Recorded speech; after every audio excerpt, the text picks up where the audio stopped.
मेरे नैनों की नूर, आप सबको मेरा प्यार भरा नमस्कार स्वीकार हो। आज मैं अपने परिवार के एक बच्चे अजबीर सिंह का आर्टिकल आप लोग को सुनाने आ रही हूँ। अजबीर सिंह राजस्थान से हैं और इनका भी एक चैनल है जिस पर ये बड़ा अच्छा काम कर रहे हैं। दिन पर दिन इनकी प्रतिभा में निखार आता जा रहा है।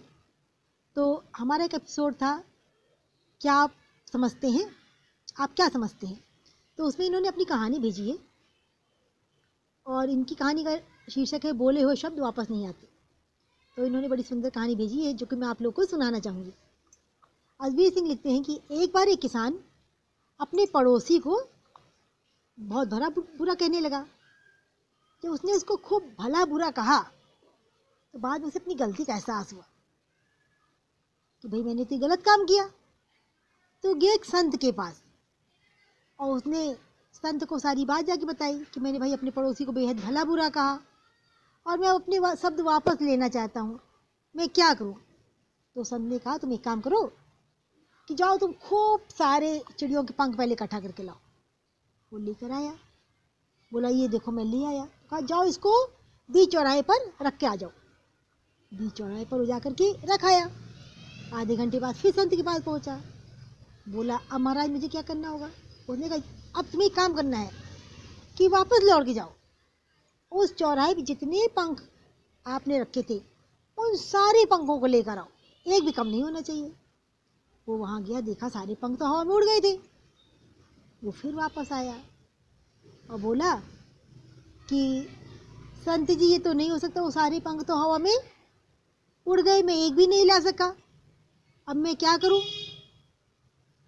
तो संत बोले कि तुम्हारे कहे हुए शब्द के साथ ऐसा ही हुआ, जो तुमने उसको भला बुरा कहा वो तो चारों तरफ फैल गए, वो वापस लौट के नहीं आ सकते।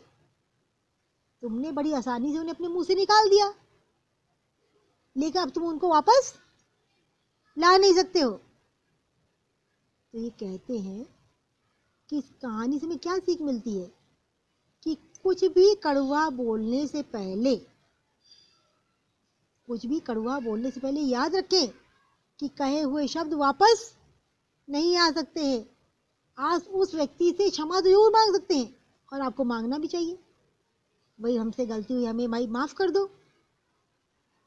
लेकिन ह्यूमन नेचर, मनुष्य का ये स्वभाव है कि ऐसा कुछ होता ही नहीं। ऐसा कुछ होता है कि कुछ भी कर लीजिए, इंसान कहीं ना कहीं उसको हर्ट हो जाएगा, कहीं ना कहीं उसको चोट पहुंचेगी।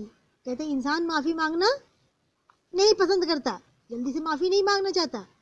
तो संत ने कहा जिस तरह भाई पंख हवा में उड़ गए, लौट के वापस नहीं आ सकते, उसी तरह जो आपके मुंह से शब्द निकले वो तो चारों तरफ फैल गए, अब उनको वापस लाया नहीं जा सकता।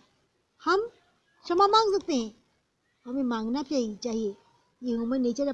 कहते जो कभी गिरता नहीं भगवान है वो, और गिर कर जो उठे इंसान है वो, किंतु गिर कर उठ ना पाए कभी आदमी के रूप में हैवान है वो।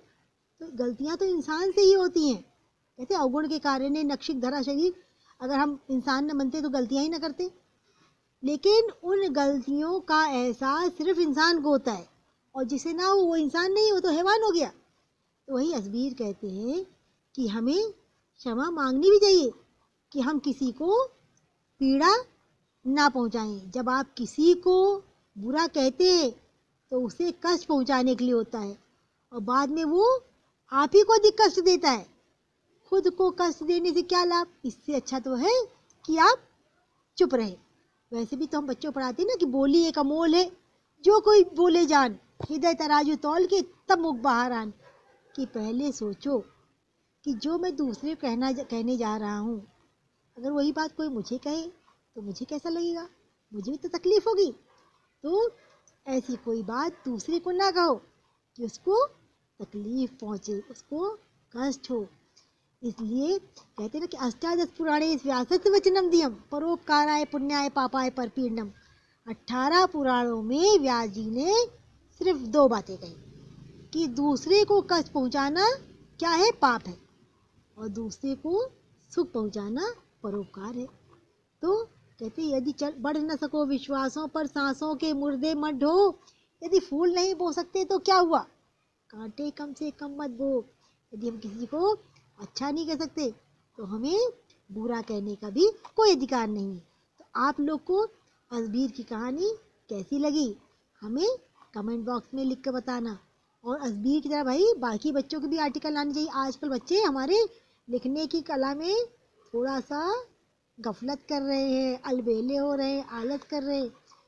तो अपने इस शौक को बरकरार रखिए, कुछ ना कुछ लिखते रहिए, हमारे पास भेजते रहिए, हम आपका नाम लेकर के सुनाते रहेंगे। आपकी प्रतिभा में दिन पर दिन निखार आता रहेगा।